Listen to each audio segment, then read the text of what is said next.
오늘 본문 말씀은 예레미야 18장 1절에서부터 12절까지의 말씀입니다. 먼저 말씀을 봉독하겠습니다.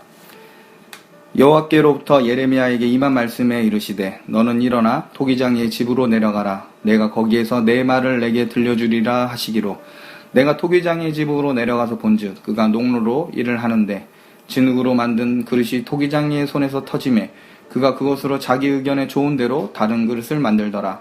그때 여호와의 말씀이 내게 임하니라. 이르시되 여호와의 말씀이니라. 이스라엘 족속아, 이 토기장이가 하는 것 같이 내가 능히 너희에게 행하지 못하겠느냐. 이스라엘 족속아, 진흙이 토기장이의 손에 있음같이 너희가 내 손에 있느니라. 내가 어느 민족이나 국가를 뽑거나 부수거나 멸하라 할 때에 만일 내가 말한 그 민족이 그의 악에서 돌이키면 내가 그에게 내리기로 생각하였던 재앙에 대하여 뜻을 돌이키겠고, 내가 어느 민족이나 국가를 건설하거나 심으려 할 때에 만일 그들이 나보기에 악한 것을 행하여 내 목소리를 청종하지 아니하면 내가 그에게 유익하게 하리라고 한 복에 대하여 뜻을 돌이키리라. 그러므로 이제 너는 유다 사람들과 예루살렘 주민들에게 말하여 이르기를 여호와의 말씀에 보라. 내가 너희에게 재앙을 내리며 계책을 세워 너희를 치료하노니 너희는 각기 악한 길에서 돌이키며 너희의 길과 행위를 아름답게 하라 하셨다 하라. 그러나 그들이 말하기를 이는 헛되니 우리는 우리의 계획대로 행하며 우리는 각기 악한 마음이 완악한 대로 행하느니라 하느니라. 아멘. 오늘 본문을 보면 하나님께서 예레미야 선지자에게 토기장이에게 있는 곳으로 가라라고 명령하십니다. 오늘 본문 4절에 보니까 토기장이가 그릇을 열심히 만드는데 이 토기장이가 그릇을 만드는 과정 중에 그릇이 손에서 이 진흙이 터져나가는 것을 보게 됩니다. 한마디로 토기가 잘 만들어지지 않은 것입니다. 그래서 토기장이는 자기 마음이 원하는 대로 다른 그릇을 만들어버립니다. 이 모습을 예레미야가 볼 때 여호와의 말씀이 예레미야에게 임합니다. 5절과 6절을 보겠습니다. 그때 여호와의 말씀이 내게 임하니라. 이르시되 여호와의 말씀이니라. 이스라엘 족속아, 이 토기장이가 하는 것 같이 내가 능히 너희에게 행하지 못하겠느냐. 이스라엘 족속아, 진흙이 토기장이의 손에 있음같이 너희가 내 손에 있느니라. 하나님께서는 토기장이를 통해 자신의 주권을 드러내십니다. 토기장이가 원하는 대로 흙을 빚어 그릇을 만든 것처럼 하나님도 토기장이처럼 진흙 같은 이스라엘을 지금 주무르고 있다라고 말씀하십니다. 진흙 같은 이스라엘의 운명은 토기장이 대신 하나님의 손 안에 있는 겁니다. 여러분, 우리가 섬기는 하나님은 인간의 삶과 인간의 역사 속에 깊이 관여하고 계십니다. 왜냐하면 하나님께서 자신을 토기장이로 소개하시고 계시기 때문입니다. 여러분의 인생과 삶을 만들어 가시는 분이 하나님이심을 믿으시길 바랍니다. 세상 사람들은 내 인생의 주인은 나이고 내 운명은 내가 만들어가는 것이라고 떠들어댑니다. 그러나 여러분, 인간은 결코 운명의 주인이 될 수 없습니다. 만약 인간이 주인이라면 운명을 통제할 수 있어야 되는데 그렇지 못합니다. 오히려 운명의 수레바퀴에 치여서 무엇이 선이고 무엇이 악인지 구분을 하지 못합니다. 어떻게 살아야 행복한 삶이고 어떻게 해야 영혼 깊이 숨겨져 있는 이 공허함을 채울 수 있는지 이 세상 사람들은 한숨만 쉬고 죽지 못해 사는 게 바로 세상 사람들입니다. 그러나 성도는 하나님께서 모든 인생들의 주도권을 잡고 계심을 즐거워합니다. 나라와 모든 열방이 하나님의 손에 있음을 기뻐합니다. 왜냐하면 우리가 섬기는 그 하나님은 선하실 뿐만 아니라 하나님께서 하시고자 하신 모든 일은 우리에게 유익하기 때문입니다. 그러므로 성도는 하나님에 대하여 믿음을 가져야 합니다. 물론 예레미야를 읽으면 하나님의 심판을 우리가 대하게 됩니다. 예레미야서를 읽으면 하나님의 징계가 무섭고 두려운 가운데 임합니다. 그러나 하나님께서 역사의 주관자가 되셔서 저와 여러분의 인생의 운전대를 잡고 계신다는 것을 믿는다면 하나님의 심판과 징계도 마냥 두려운 것이 아닙니다. 하나님과 동행하는 삶 속에서 성도는 재앙을 만나기도 하고 고통스러운 나날을 경험하기도 합니다. 그러나 명심해야 할 것은 하나님께서 성도의 삶을 운행하시는 가운데 험난한 과정을 경험할지라도 성도의 목적지는 결코 바뀌지 않는다는 데 있습니다. 길이 험할 수 있습니다. 선하신 하나님은 그럼에도 불구하고 결국 자기 백성을 영원한 나라로 인도해 주실 겁니다. 유능한 토기장이 되신 하나님은 분명 진흙과 같은 우리 인생을 놀라운 작품으로 만들어 주실 겁니다. 하나님은 모든 나라와 열방을 다스리십니다. 그런데 하나님의 이 다스림은 굉장히 인격적입니다. 오히려 인간 토기장이보다 하나님은 인격적으로 자기 백성들을 다루십니다. 여러분, 인간 토기장이는 진흙과 의논하지 않습니다. 마음에 들지 않으면 언제든지 계획을 변경하고 다른 그릇으로 만들어버립니다. 그런데 하나님은 흙과 같은 이스라엘을 설득하십니다. 또 그들로 회개하라고 인격적으로 말씀해 주십니다.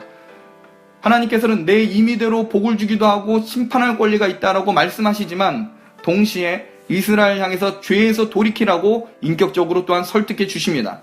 여러분, 하나님의 주권을 기계적인 운명론과 같은 급으로 생각해서는 안 됩니다. 예정론을 마치 운명론처럼 해석하는 분들이 간혹 있습니다.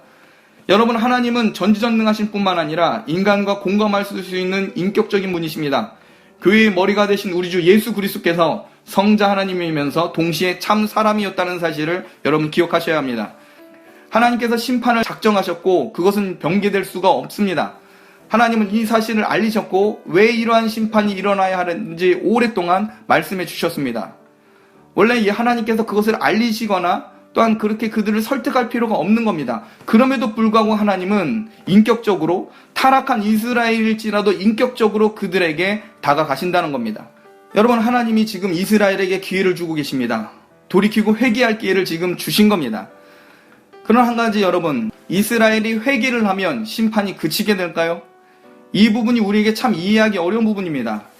오늘 본문 말씀 7절에서 10절까지를 보면 하나님은 악한 나라라도 돌이켜 회개하면 재앙을 그치게 하시다고 하셨습니다. 또한 좋은 일을 하는 나라라고 할지라도 악을 행하면 하나님께서 주려고 했던 그 복도 거두시겠다고 하셨습니다. 이것은 하나님께서 열방을 향한 기본적인 원칙입니다. 그런데 여러분, 현재 이스라엘은 이런 원칙에서 지금 벗어나 있습니다.